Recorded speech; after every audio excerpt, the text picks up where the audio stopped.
যেখানে আল্লাহর জান্নাত পাওয়ার জন্য নবী মুহাম্মদ সাল্লাল্লাহু আলাইহি ওয়াসাল্লাম পর্যন্ত রহমতের মুখাপেক্ষী। আসলেও বন্ধু, হাসরের ময়দানে আল্লাহ তাআলা যখন কাহার সুরত ধারণ করে মানুষের সামনে প্রকাশিত হবেন, তখন আল্লাহর সুরত দেখে আল্লাহর নবীগণ পর্যন্ত ভয়ে কাঁপতে থাকবে। নফসি ইয়া নফসি বলে চিৎকার দিতে শুরু করবে। ভয়ের কারণে আল্লাহর চেহারার দিকে কোনো নবী মাথা তুলে তাকাবে না। আল্লাহ তাআলার চেহারার দিকে সেদিন কোনো নবী পর্যন্ত তাকাতে সাহস করবেন না। সব নবী শুধু ইয়া নফসি ইয়া নফসি ইয়া নফসি করবেন, নফসি নফসি নফসি, আমার কি উপায়, আমার কি উপায়, আমার কি উপায়। নবীজি সাল্লাল্লাহু আলাইহি ওয়াসাল্লাম বলছেন ওয়াখিরু লাহু সাজদা, তখন আমি মুহাম্মদ নবী আমি সিজদায় পড়ে যাব। আমিও সেদিন আল্লাহর সাথে কথা বলতে সাহস করব না। আল্লাহর ফেরেশতারা পর্যন্ত আল্লাহর সাথে সেদিন কথা বলবে না, সাহস নাই। আল্লাহ তাআলা সূরা নাবার মাঝে বলেছেন ইয়াউমা ইয়াকুমুর রূহু ওয়াল মালাইকাতু সাফফান লা ইয়াতাকাল্লামুনা ইল্লা মান আযিনা লাহুর রহমান। সেদিন আল্লাহর ফেরেশতা এবং জিবরিল আমিন সহ লাইন ধরে খাড়ায়া থাকবে, আল্লাহর সাথে তারাও কথা বলার সাহস নাই। লা ইয়াতাকাল্লামুনা ইল্লা মান আযিন, আল্লাহর অনুমতি ছাড়া কোনো ফেরেশতাও কথা বলবে না। আল্লাহ সেদিন এতটা রাগান্বিত থাকবেন। আল্লাহর জালালিয়াত, আল্লাহর মর্তবা এত মহান যে তাকে খুশি করে ফেলবেন আপনি, এটা সহজ নয়। তাকে খুশি করা তখনই সম্ভব যখন তিনি নিজ থেকে খুশি হবেন। সুবহানাল্লাহ পড়েন, তিনি নিজ থেকে খুশি হবেন তখন। ইব্রাহিম আলাইহিস সালাম ছোট্ট বয়সে বাড়ির পাশের টিলার উপরে বসে আল্লাহকে খুঁজতেছিলেন। কোরআন ইব্রাহিমের অনুসন্ধান আল্লাহ নিজে বলছেন। তিনি দেখলেন যে সূর্য উঠেছে, চন্দ্র উঠেছে, তারকা উঠেছে, লম্বা কাহিনী আছে। তিনি আল্লাহকে খুঁজতে গিয়ে বললেন এই তারকা বুঝি আমার রব? পরে বলেন না আমার রব না। তারপরে চাঁদ দেখে বললেন চাঁদ বুঝি আমার রব? তারপরে বলে না এটা ডুবে গেছে, আমার রব না। তারপরে সকালে সূর্য দেখে বলেন হাদা রব্বি হাদা আকবার, এটা বড়, এটা আমার রব। কিন্তু সূর্য যখন ডুবে গেল, ইব্রাহিম নবী তখন বলছেন লা ইন লাম ইয়াহদিনি রব্বি লা আকুনান্না মিনাল কওমিদ দাল্লিন, আমার রব যদি আমাকে পথ না দেখায় আমি পথ খুঁজে পাবো না। হিদায়াত আমরা পেতাম না যদি আল্লাহ না দেয়, জান্নাত আমরা পাবো না যদি আল্লাহ না দেয়। এজন্য জান্নাতটা পুরাটাই আল্লাহর রহমতের উপর ডিপেন্ড করবে। এখন আল্লাহর রহমত পাওয়ার জন্য আমাদেরকে কিছু ওসিলা ধরতে হবে। ও দোস্ত বড় সাবধান, ইবাদত করো, আমল করো, কিন্তু জান্নাত পাবে আল্লাহর রহমতের কারণেই। তাই রহমতের আচরণ যেন তিনি করেন, তাই কিছু এমন কাজ করো কারে আল্লাহ কোন সিলায় জান্নাত দেয় তা বুঝা বড় কঠিন। আবার আল্লাহ কখন কারে ধরে তাও বুঝা বড়ই কঠিন। তাই ফারুক আযম ওমর রাদিয়াল্লাহু তাআলা আনহু বলতেন আল ঈমানু বাইনাল খাউফি ওয়ার রাজা, ঈমান হলো ভয় এবং আশা দুটার মাঝখানে।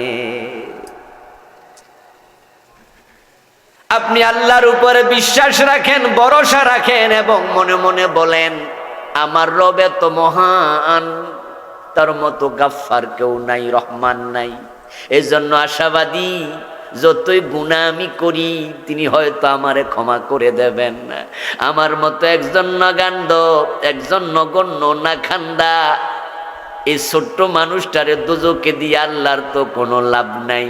আমি আশাবাদী, আমি জান্নাতে যাব ইনশাআল্লাহ আল্লাহর রহমতে। এই হলো একটা সাইড।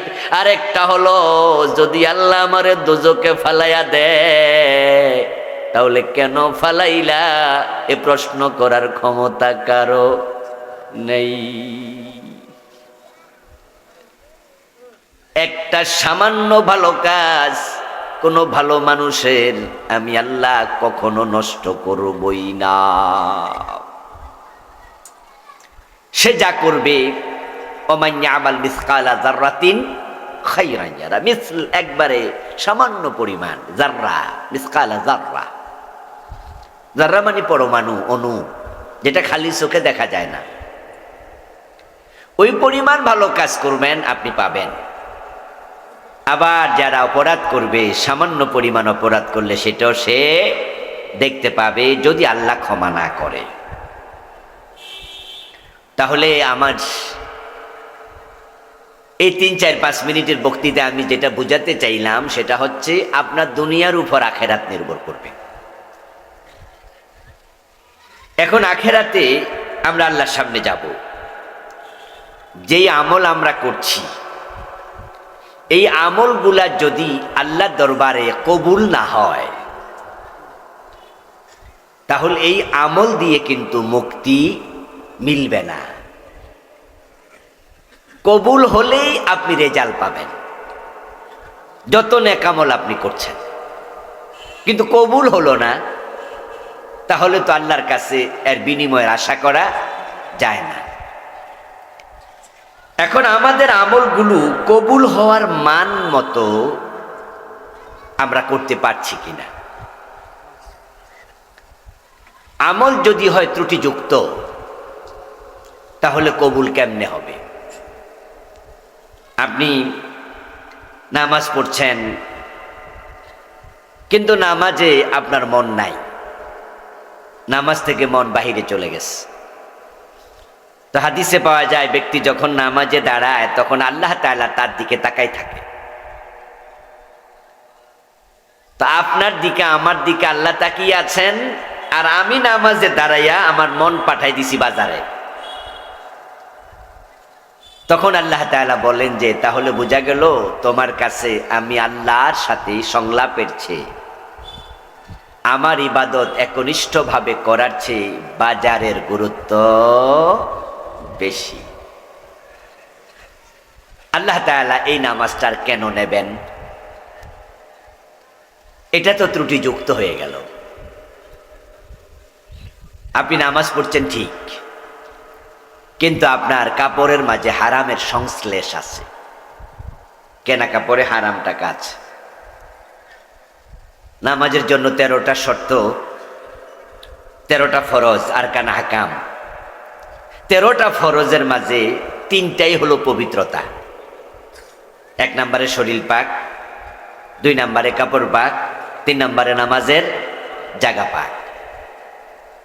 এখন আপনার শরীরে রক্তে আছে হারাম, সুদের টাকায় আপেল খাইছেন, আঙ্গুর খাইছেন। গোস্তে আছে হারাম, হারাম টাকায় কেনাটা খাদ্যদ্রব্য খেয়ে আপনি মোটা তাজা হয়েছেন। আপনার কাপড়ে হারাম, আপনি যে জায়নামাজে দাঁড়িয়ে নামাজ পড়ছেন, যে মসজিদের বিছানায় অথবা আপনি ফ্লোরের উপর দাঁড়িয়ে নামাজ পড়ছেন, সেটা হারাম টাকায় কেনা। পবিত্রতা নষ্ট করে ফেললেন, আমল আর কবুল হবে না।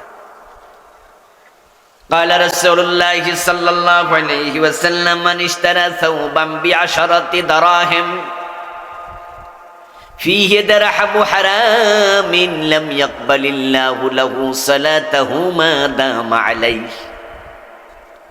নবীজি বলেন, যে ব্যক্তি 10 দিরহাম দিয়ে একটি কাপড় কিনেছে, 9 দিরহাম হালাল, 1 দিরহাম হারাম, ওই 1 দিরহামের কারণে যতই নামাজ পড়ুক, ওই কাপড় পরে 1 রাকাত আল্লাহর কবুল করবেন না। আমরা সবাই জানি নামাজ জান্নাতের চাবি। হাদিসে আছে, তিরমিজির হাদিস, যদিও হাদিসের মান জয়ীফ, কিন্তু আছে। এখন এই যে নামাজ পড়ে আপনি জান্নাতের চাবি অর্জন করবেন, চাবি খুঁজছেন, এখন আপনি হারাম খান, সুদ খান, গোশ খান। নবীজি তো বলছেন লা ইয়াদখুলুল জান্নাতা লাহমুন নাবাতা মিন সুহুত ওয়া কুল্লু লাহমিন নাবাতা মিন সুহুতিন ফাকানাতিন নারু আওলা বি। যেই দেহটা হারাম খাইয়া মোটা তাজা হলো, ওই দেহ আল্লাহর জান্নাতে প্রবেশ করতে পারবে না। তো আপনি জান্নাতের চাবি পাইয়া লাভ কি? জান্নাতে ঢোকার অনুমতি তো নাই, হারাম খাইছেন। এই জন্য আমাদের নামাজ, আমাদের রোজা, আমাদের হজ, আমাদের যাকাত, এই আমলগুলো দিয়া আল্লাহর জান্নাত পাওয়া খুবই জটিল। আল্লাহর জান্নাত পাওয়ার জন্য যেই উপযোগী আমল প্রয়োজন, সে উপযোগিতার মাঝে যথেষ্ট ঘাটতি বিদ্যমান।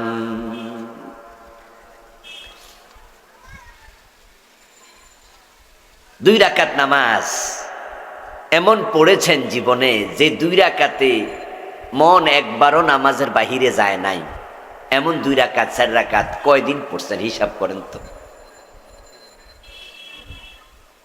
আমি নিজেও মাঝে মাঝে চেষ্টা করি যে আজকের নামাজে যেন মন নামাজের বাহিরে না যায়, পরিকল্পিতভাবে দাঁড়াই। কিছুক্ষণ পরে দেখি মন আমারে কয় নাই, না কইয়া গেছে গা, আবার ধইরা নিয়ে আসি, যাস কই। এই যে নামাজে দাঁড়ানোর পরে আল্লাহ আমার দিকে তাকিয়ে আছেন, আর আমি আল্লাহকে এখানে রেখে আরেক জায়গায় মন পাঠাইয়া দিলাম। আল্লাহ যদি রেগে বলে তোর নামাজ লাগবো না, তোর উপর মাইরা দিলাম, তাহলে কয় রাকাত নামাজ পর্যন্ত কবুল হয়েছে হিসাব করেন তো। খুব জটিল অবস্থায় আমরা আছি।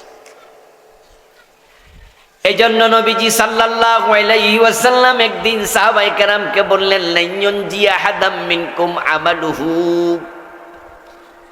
তোমাদের যে আমল তোমরা করো, কারো আমল তোমাদেরকে নাজাত দেবে না।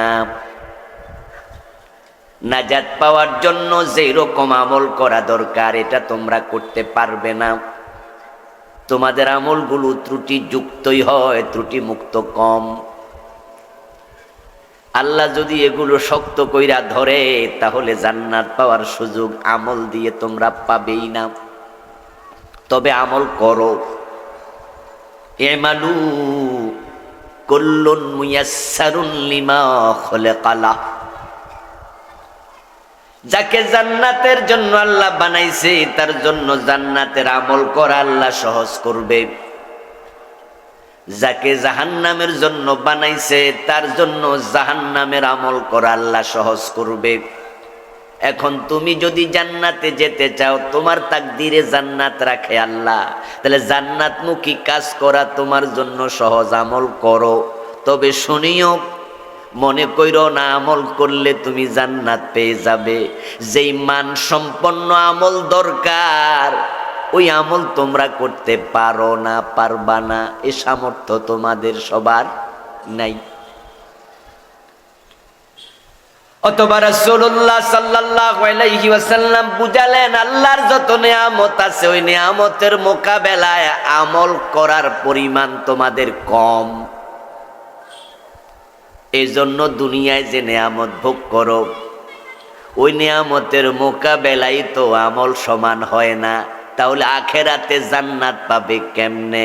তুমি দুনিয়াতে নামাজ পড়ছো সারাদিনে কয় ঘন্টা? 24 ঘন্টার মাঝে নামাজ পড়ছো তুমি 1.5 থেকে 2 ঘন্টা, কিন্তু আল্লাহর অক্সিজেন ভোগ করছো কয় ঘন্টা? তো বাকি 22 ঘন্টা তো আল্লাহ ফানা আছে। 2 ঘন্টা নামাজ পড়ছো, 2 ঘন্টা অক্সিজেনও নিছো, কার্বন ডাইঅক্সাইড ত্যাগ করছো, বাতাস নিছো, সূর্যের আলো নিছো, পানি খাইছো। তোমার বডিতে যত কারুকল কবজা আছে সবগুলো আল্লাহ সক্রিয় সচল রেখেছে। তোমার যে যে নেয়ামত আল্লাহ দিছে, ওই 2 ঘন্টা তুমি সেজদা দিছো, নামাজ পড়ছো, রোজা রাখছো, তো নেয়ামত তো পাইয়া গেছো। তো বাকি 22 ঘন্টা ইবাদত করে তো কাটাও নাই। তুমি তো কতক্ষণ বেখবর ছিলা, কতক্ষণ ঘুমেছিলা, কতক্ষণ তুমি খাইছিলা, কতক্ষণ গল্প করছিলা। তখন তো তুমি জিকিরও করো নাই, নামাজও পড়ো নাই, কিন্তু তখনও তো নিজের অজান্তে অক্সিজেন ভোগ করেছো।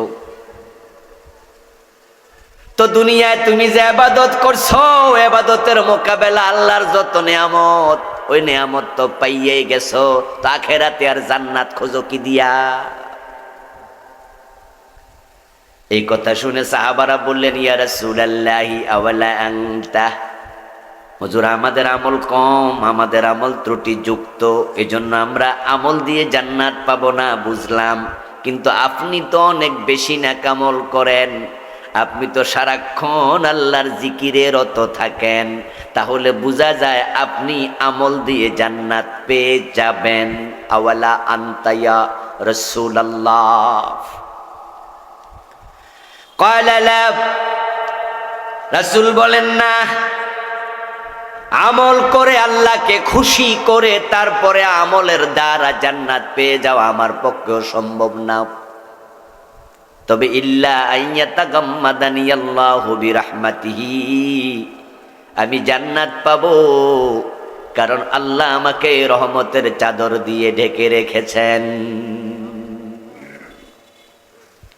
রাসূলুল্লাহর নামাজ, উনার রোজা, উনার ইবাদত ওয়ান ক্লাস, সুপার ক্লাস, কিন্তু উনি বলতেছে এরপরেও আমারও ইবাদত করে আল্লাহরে খুশি কইরা জান্নাত পাওয়া সহজ না, কারণ আল্লাহ যে মহান, উনার মহানত্বের তুলনায় আমার সেজদা ওই মান সম্পন্ন হয় না।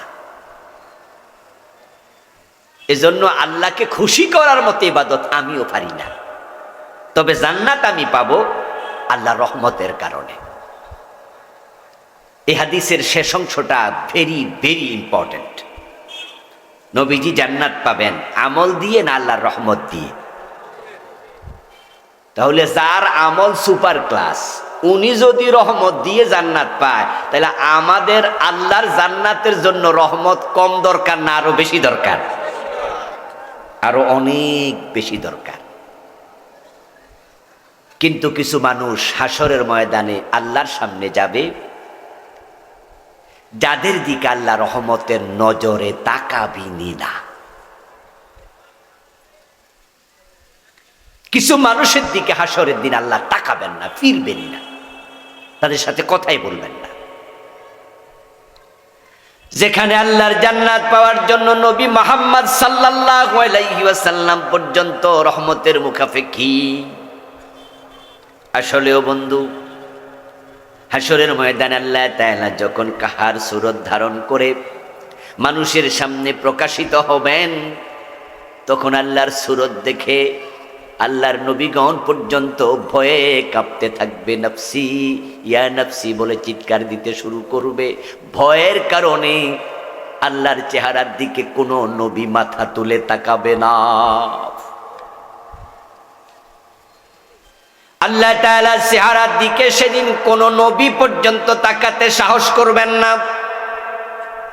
সব নবী শুধু ইয়া নফসি ইয়া নফসি ইয়া নফসি করবেন, নফসি নফসি নফসি, আমার কি উপায়, আমার কি উপায়, আমার কি উপায়। নবীজি সাল্লাল্লাহু আলাইহি ওয়াসাল্লাম বলছেন, ওয়া খিরু লাহু সাজদা, তখন আমি মুহাম্মদ নবী আমি সেজদায় পড়ে যাব, আমিও সেদিন আল্লাহর সাথে কথা বলতে সাহস করব না। আল্লাহর ফেরেশতারা পর্যন্ত আল্লাহর সাথে সেদিন কথা বলবে না, সাহস নাই। আল্লাহ তাআলা সূরা নাবার মাঝে বলেছেন, ইয়াউমা ইয়াকুমুর রূহু ওয়াল মালাইকাতু সাফফান লা ইয়াতাকাল্লামুনা ইল্লা মান আযিনা লাহুর রহমান। সেদিন আল্লাহর ফেরেশতা এবং জিবরিল আমিন সহ লাইন ধরে খাড়ায়া থাকবে, আল্লাহর সাথে তারাও কথা বলার সাহস নাই। লা ইয়াতাকাল্লামুনা ইল্লা মান আযিন, আল্লাহর অনুমতি ছাড়া কোনো ফেরেশতাও কথা বলবে না। আল্লাহ সেদিন এতটা রাগান্বিত থাকবেন। আল্লাহর জালালিয়াত, আল্লাহর মর্তবা এত মহান যে তাকে খুশি করে ফেলবেন আপনি, এটা সহজ নয়। তাকে খুশি করা তখনই সম্ভব যখন তিনি নিজ থেকে খুশি হবেন। সুবহানাল্লাহ পড়েন, তিনি নিজ থেকে খুশি হবেন তখন। ইব্রাহিম আলাইহিস সালাম ছোট্ট বয়সে বাড়ির পাশের টিলার উপরে বসে আল্লাহকে খুঁজতেছিলেন। কোরআন ইব্রাহিমের অনুসন্ধান আল্লাহ নিজে বলছেন। তিনি দেখলেন যে সূর্য উঠেছে, চন্দ্র উঠেছে, তারকা উঠেছে, লম্বা কাহিনী আছে। তিনি আল্লাহকে খুঁজতে গিয়ে বললেন, এই তারকা বুঝি আমার রব? পরে বলেন না, আমার রব না। তারপরে চাঁদ দেখে বললেন, চাঁদ বুঝি আমার রব? তারপরে বলে না, এটা ডুবে গেছে, আমার রব না। তারপরে সকালে সূর্য দেখে বলেন, হাদা রব্বি হাদা আকবার, এটা বড়, এটা আমার রব। কিন্তু সূর্য যখন ডুবে গেল, ইব্রাহিম নবী তখন বলছেন, লা ইন লাম ইয়াহদিনি রব্বি লাআকুনান্না মিনাল কওমিদ দাল্লিন। আমার রব যদি আমাকে পথ না দেখায়, আমি পথ খুঁজে পাবো না।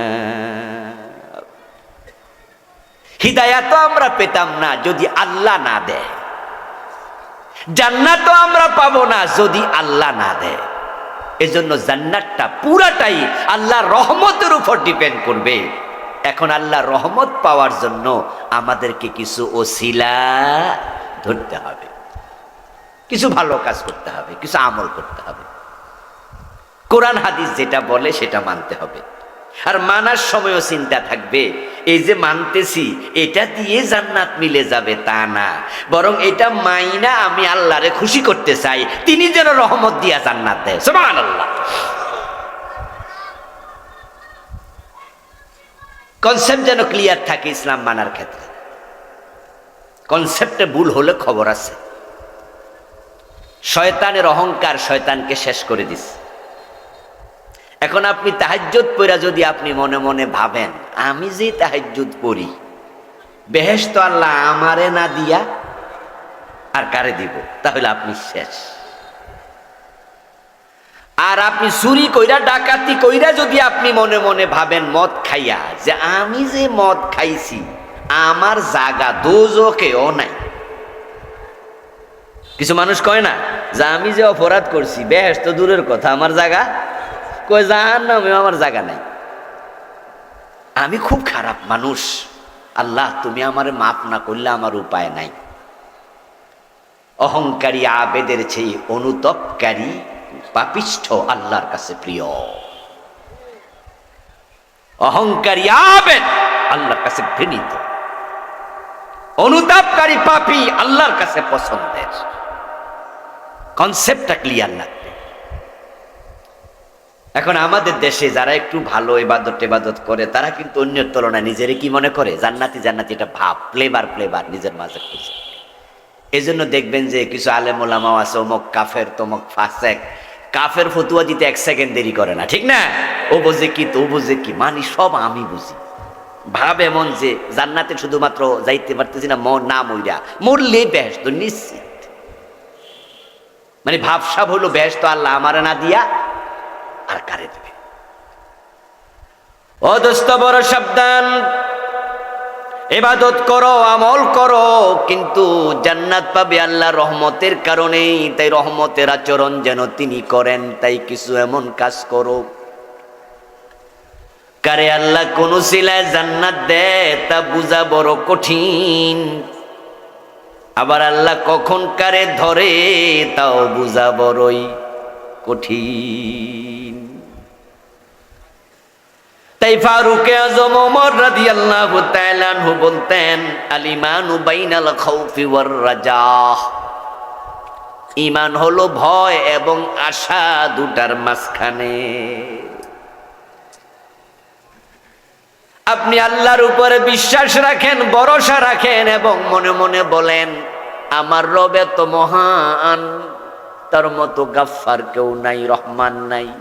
এজন্য আশাবাদী, যতই গুনাহ আমি করি তিনি হয়তো আমারে ক্ষমা করে দেবেন না। আমার মতো একজন নগান্ড, একজন নগণ্য নাখান্দা এই ছোট্ট মানুষটারে দোজখে দিয়ে আল্লাহর তো কোনো লাভ নাই। আমি আশাবাদী, আমি জান্নাতে যাব ইনশাআল্লাহ আল্লাহর রহমতে। এই হলো একটা সাইড। আর একটা হলো, যদি আল্লাহ আমারে দোজখে ফালাইয়া দেয় তাহলে কেন ফালাইলা? এ প্রশ্ন করার ক্ষমতা কারো নেই। ও দোস্ত, কনসেপ্ট ক্লিয়ার রেখে সামনে যান। আল্লাহকে খুশি করার জন্য কিছু ভালো কাজ চালান। নবীজি সাল্লাল্লাহু আলাইহি ওয়াসাল্লাম মেরাজের রাতে জান্নাতে ঢুকলেন। قال رسول الله صلى الله عليه وسلم دخلت الجنة ورأيت فيها رجلا يتقلب। আমি জান্নাতে ঢুকেছি, জান্নাতে ঢুকে দেখি এক ব্যক্তি জান্নাতে চলাফেরা করছে। ফেরদাউসে গিয়ে তাকে দেখলাম, দারুল নাইমে গিয়ে তাকে দেখলাম, দারুল কারারে গিয়ে তাকে দেখলাম। 8 স্তরের জান্নাত, যেখানে যাই সেখানেই সে হাজির, হাঁটতেছে, চলছে। পুরা জান্নাত তার জন্য খুলে দেয়া। আমি জিবরিলকে প্রশ্ন করলাম, এই লোকটা পুরা জান্নাতে ঘুরে, আল্লাহ সব জান্নাতে হাঁটার তৌফিক তারে দিছে, অনুমতি দিছে, নিশ্চয় সে অনেক বড় বড় নেকামল করে আসছে। আমি জানবো এবং উম্মতকে এগুলো শোনাবো, আমার উম্মত যেন তার মতো জান্নাতে ঘুরতে পারে। ও জিবরিল, বলো তো কি কি নেকামল লোকটা করেছে? জিবরিল আমিন বলেন, ইয়া রাসূলুল্লাহ, সে দাখালাল জান্নাতা ফি শাজারাতিন কাতাহা আন যাহরিত তারিকি তুযিন নাস। আপনি ভাবছেন অনেক বেশি নেকামল করছে, তা না, বরং মানুষের চলাচলের রাস্তায় একটা গাছ ছিল, যেই গাছটা রাস্তার মোড়ে থাকার কারণে অপরিচিত পথিক রাতে চলতে গিয়ে মাঝে মাঝে হোঁচট খাইয়া ব্যথা পাইতো। ওই লোকটা সিদ্ধান্ত নিল এই গাছটা কেটে রাস্তা পরিষ্কার করে দেয়, মানুষ কষ্ট পাবে না। রাস্তা ক্লিয়ার করে দিয়েছে মানুষের জন্য। আল্লাহ খুশি হইয়া এই ছোট্ট আমলের কারণে পুরা জান্নাত খুলে দিছে।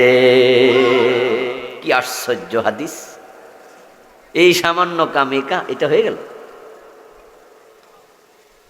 নবীজি সাল্লাল্লাহু আলাইহি ওয়াসাল্লাম বলেন, আল্লাহর এক বান্দা বনি ইসরাইলের খুবই পাপিষ্ঠ ছিল। মরার আগে সন্তানদেরকে ডাক দিয়া কয়, সন্তানেরা, আমি যে খারাপ মানুষ, আল্লাহ আমারে ফাইলে উপায় নাই, এমন আযাব দেবে দুনিয়ার কাউকে দেয় নাই। তাই আমি যখন মরে যাব তখন আমারে মাটি দিস না, বরং জ্বালায়া ফোড়ায়া ছাইগুলো রেখে দিবি। যেদিন বেশি বাতাস বইবে বাতাসে ছেড়ে দিবি, যেন আমার ছাই এক জায়গায় না পড়ে। আর মনে মনে ভাবে, তাহলে আমারে কবরেও ফাইতো না, মাইরও দিতে। বুঝের ঘাটতি, কিন্তু আল্লাহকে ভয় করে। সন্তানেরা বাবার কথা শুনলো, মরে গেল, লাশ পোড়াইল, প্রচন্ড বাতাসের দিন ছাইগুলো বাতাসে ছেড়ে দিল। রাসূল বলেন, ফাকাল তাআলা লিল আরদি আদ্দিমা আখাস্তি ফাইদান হুয়া কায়েম ফাকালাল্লাহু লাহু মা হামালাকা আলা মা সানাতা। যখন তার চামড়া, তার দেহ, তার মাংস জ্বলে পুড়ে ছাই হলো, ছাই হওয়ার পরে জমিনের পৃষ্ঠদেশে মিশলো, আল্লাহ জমিনকে বলো, ও জমিন, আমার বান্দার দেহের অংশগুলো আমারে ফিরাইয়া দে। তখন আল্লাহর অর্ডারে ওই লোকটা আবার জীবিত হয়ে আল্লাহর সামনে দাঁড়ালো। আল্লাহ এবার তাকে বলে, তোর হিসাব নিকাশ পরে হবে, আগে তুই বল, তুই ফোলা মাইয়ার এই কথা কইলি কেন? তুই তো জানস মুসলমান মারা গেলে মাটিতে দাফন করে, তুই তোরে ফোরাইতে কইলি কেন? মা হামালাকা আলা মা সানাতা, এই কাজ কেন করলি এটা কহ। তুই মদ খাইছ, মানুষ মারছ, চুরি করছ, ডাকাতি করছ, এটি ফরে, আগে এটা কহ। ওই লোকটা জবাব দে, মিন খাশিয়াতিকা ইয়া রব, আল্লাহ তোমার মায়ের ডরে। অতটুকু বলার সাথে সাথে আল্লাহ বলে, যে আমার এত ভয় পায় আমি তাকে কেমনে মারি, যা তোকে জান্নাত দিয়ে দিলাম। এতে খুশি। ও বন্ধু, 100 মানুষ খুন কইরা জান্নাত পাইছে, এমন হাদিস আছে না নাই? শুধু একটা কুত্তারে পানি খাওয়াইয়া চরিত্রহীন নারী জান্নাত পাইছে বনি ইসরাইলের, সেটাও হাদিসে আছে। এই হাদিসগুলো পড়ার পরে মনে হয় আল্লাহর রহমত যদি পাইয়া যায় তাহলেই সারে। কিন্তু আবার যখন আদমের দিকে তাকাই, নবী ইউনূসের দিকে তাকাই, তখন টেনশনে আর ঘুম হয় না।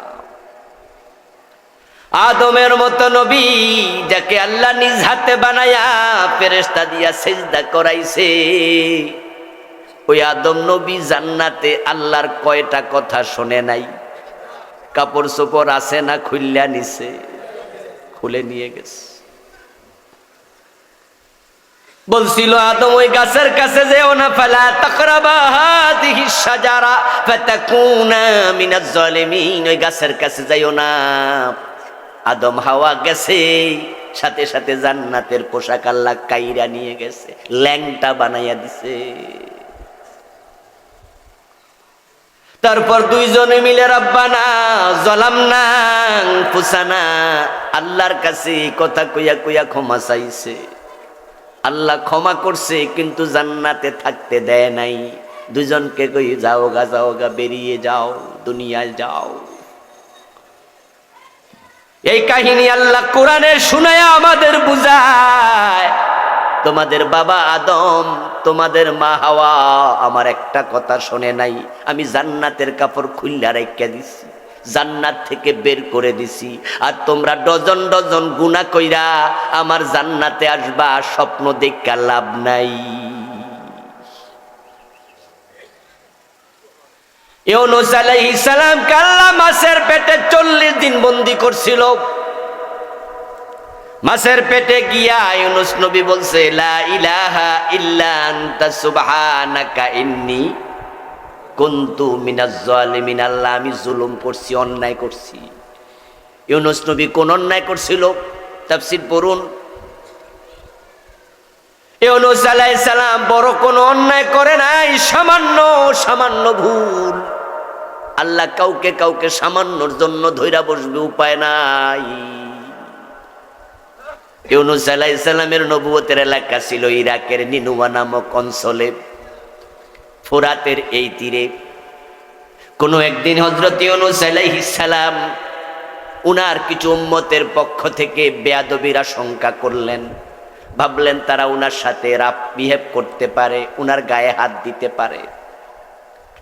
এই আশঙ্কা করে ইউনূস আলাইহিস সালাম নিজের আত্মসম্মান বাঁচানোর জন্য, জীবন রক্ষার তাকিদে তিনি নিনুয়া নামক এলাকা থেকে ফোরাতের ওই তীরে চলে যাওয়ার জন্য নৌকায় উঠছে।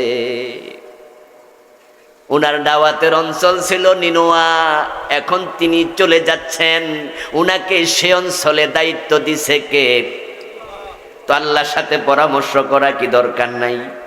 কিন্তু উনি তাড়াহুড়া করতে গিয়া আল্লাহর সাথে পরামর্শ করতে মনে নেই।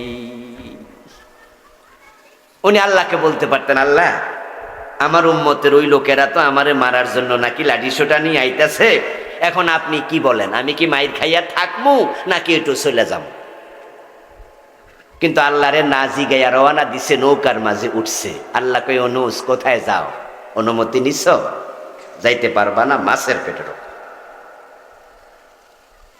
নৌকা কাঁপতে শুরু করেছে, লোকজন নৌকা থেকে ফেলে দিয়েছে। কোরআন মাজিদে আল্লাহ বলেন, ফালতাকামাহুল হুত ওয়া হুয়া মুলিম, একটা বড় মাছ ইউনূস নবীকে বাতের লোকমার মতো গিলে ফেলেছে। আল্লাহ বলছে, ও মাছ যা, ইউনূসকে গিলে ফেল। বিশাল বড় মাছ ইউনূসকে পেটে নিয়ে গেল। ইউনূস আলাইহিস সালাম মাছের পেটে যাইয়া দেখে, কিরে এত অন্ধকার লাগে, কেন আইলাম কই, কোন জায়গায় আইলাম? মনে পড়ে গেছে, নিশ্চয়ই এটা আমার আল্লাহর অসন্তোষের কারণ, তিনি আমার উপর রাগ করছে। আমি তো উনার অনুমতি নেওয়া দরকার ছিল, কেন নিলাম না? এজন্য মাছের পেটে তিনি বলতেছে, লা ইলাহা ইল্লা আনতা, তুমি ছাড়া কোনো ইলাহা নাই, সুবহানাকা, তুমি পুত পবিত্র, ইন্নী কুনতু মিনাজ জালিমিন, আল্লাহ আমি জালেম, আমি ভুল করছি। এ দোয়ার নাম কি? এটা আমরা কখন পড়ি? কথা কয় না ভাইয়েরা, কখন পড়ি? বিপদে পড়লে পড়ি। কিন্তু গত 15 বছর যারা দেশ চালাইছে তারা খুব বিপদে আছে এখন, কিন্তু দোয়াও পড়তে পারে না, কারণ যার ব্যাপারে দোয়া এর নামও কি, খুব বিপদে আছে। বিপদ হইয়া যার দোয়া পড়বে ডক্টর ইউনূস বইয়া রয়েছে, কি মুসিবতে আছে ওরা, দোয়া পড়ার সুযোগ নাই। ইউনূস আলাইহিস সালাম মাছের পেটে দোয়া পড়লেন, আল্লাহ তাআলা বললেন যাও মাফ করে দিলাম, মাছ যা বমি করে দে। ইউনূস নবীকে বমি করে দিল। কুরআন মাজিদ আল্লাহ তাআলা এবার কি বলেন শুনুন, ফালাউলা আন্নাহু কানা মিনাল মুসাব্বিহিন লালাবিসা ফি বাতনিহি ইলা ইয়াউমিন ইউবাসুন। ইউনূস যদি মাছের পেটে দোয়া না পড়তো, নিজেকে জালেম বলে স্বীকৃতি না দিত, আমার তাসবিহ না পড়তো, মাছের পেটে ইউনূসকে আমি কিয়ামত পর্যন্ত বন্দী করে রেখে দিতাম। আল্লাহর নাম রহমান, আল্লাহর নাম আবার জব্বার, কাহ্হার। কার সাথে কোন আচরণ করে বলা যায় না। এই জন্য 2 রাকাত নামাজ পড়া রমজানে রোজা রাইখা জান্নাতি জান্নাতি ভাব দেখাইয়েন না। এমনও হতে পারে ছোট্ট একটা অপরাধে আল্লাহ জাহান্নামের মাঝখানে ফেলে দেয়, বলা যায় না। একজন সাহাবী যুদ্ধের মাঠে শহীদ হয়ে গেলেন। আল্লাহর হাবিবের কাছে একজন সাহাবী এসে খবর দিলেন, ইয়া রাসূলুল্লাহি ফুলানুন কাদ উস্তুশহিদা, হুজুর অমুক আজকের যুদ্ধে শহীদ হয়েছে। আর যার ব্যাপারে খবর দেয়া হলো লোকটা রাসূলুল্লাহর খাদেম ছিল, রাসূলের খেদমত করত। যখন বলল ইয়া রাসূলুল্লাহ অমুক আজকে শহীদ হয়ে গেছে, নবীজি সাথে সাথে বললেন কাল্লা قد رأيته في النار بعبات قد غلها। অসম্ভব, তুমি কও সে শহীদ হয়েছে, আমি তাকে জাহান্নামে দেখে এসেছি। যুদ্ধের মাঠে আজকে সে যুদ্ধ করছে, শহীদ হয়ে গেছে, অসম্ভব। শহীদ তো জান্নাতি হয়, শহীদরা শহীদ হওয়ার সাথে সাথে জান্নাতে চলে যায়, আর তাকে আমি জাহান্নামে দেখেছি। কোন কারণে? রাসূল এবার ব্যাখ্যা করছে, বিআবাআতিন কাদ গাল্লাহা, যে একটা যুদ্ধের গনিমতের মাল থেকে সে একটা চাদর চুরি করেছিল, ওই একটা চাদর চুরি করাতে আল্লাহ তাকে জাহান্নামে ফেলে দিয়েছে, শাহাদাত কবুল করে নাই। যুদ্ধের মাঠে মারা যাওয়ার পরও শাহাদাত কবুল হয় নাই। আল্লাহ কারে কেমনে ধরে কারে কেমনে ছাড়ে মুঠেও কোয়া যায় না। এজন্য আল ঈমানু বাইনাল খাউফি ওয়ার রাজা, সাবধান থাকেন প্রিয় ভাইয়েরা। এখন যে আল্লাহর রহমত ছাড়া জান্নাত পাওয়া যাবে না, হাসরের ময়দানে আল্লাহ তাআলা কিছু মানুষের দিকে তিনি ফিরে তাকাবেন না। আর হাসরের দিন আল্লাহ যাদের দিকে ফিরে তাকাবেন না তারা কারা? আমি 14 ধরনের মানুষের কথাই বইতে লিখেছি। আমার লেখা আখেরাত নিয়ে বইটা, ওহিরায়নায় পরকাল, 500-র উপরে হাদিসে বইটা আমি এনেছি, 400 পৃষ্ঠার বই, অনেক বড় বই। আখেরাতের একবারে ঝকঝকা কনসেপ্ট আমি এর মাঝে তুলে ধরেছি আলহামদুলিল্লাহ। আমি 14 ধরনের মানুষ আপনাদেরকে হাদিস থেকে এখন শোনাবো, যাদের দিকে আল্লাহ তাকাবেন না মানে রহমত পাবে না।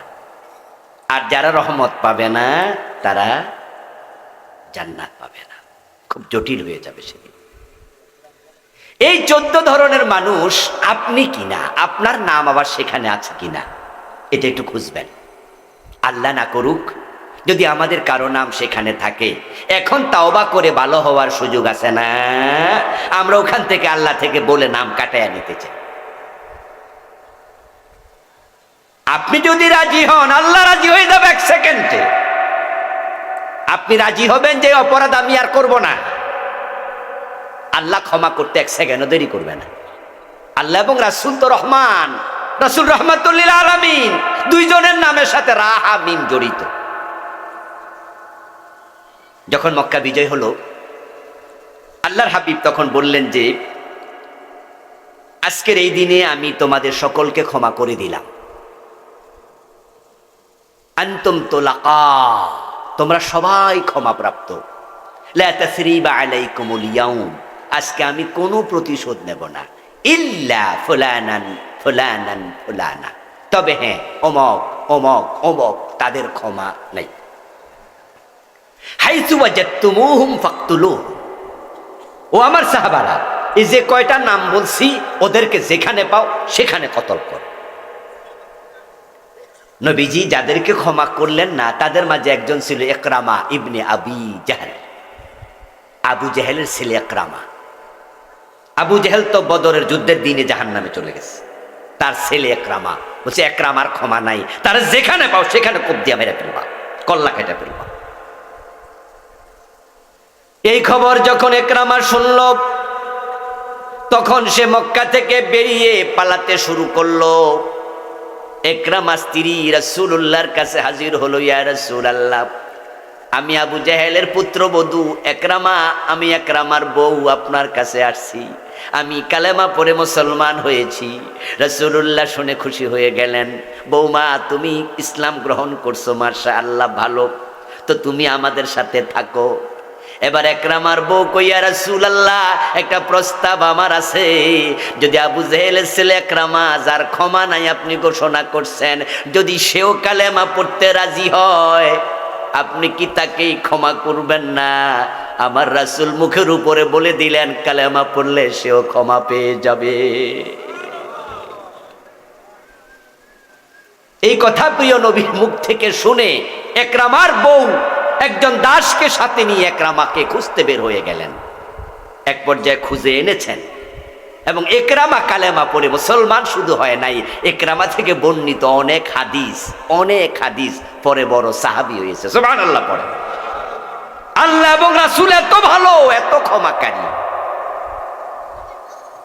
14 ধরনের মানুষের দিকে আল্লাহ তাআলা চোখ তুলে তাকাবেন না, রহমত দেবেন না।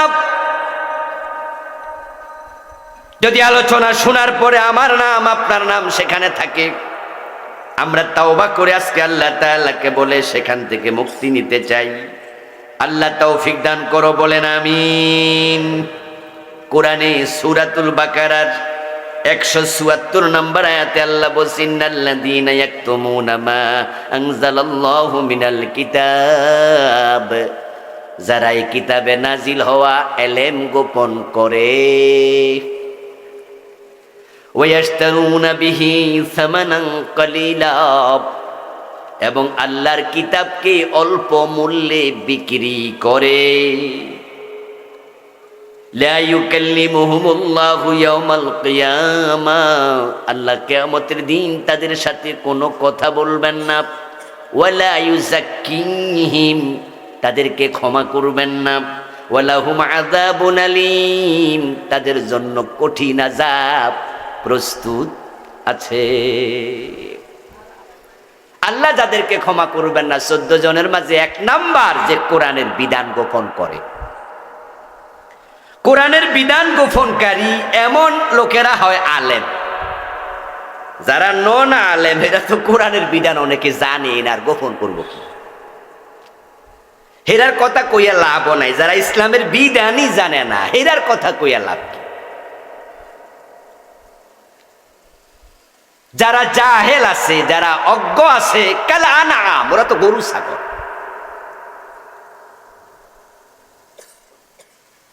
রাগ করেন না কিন্তু।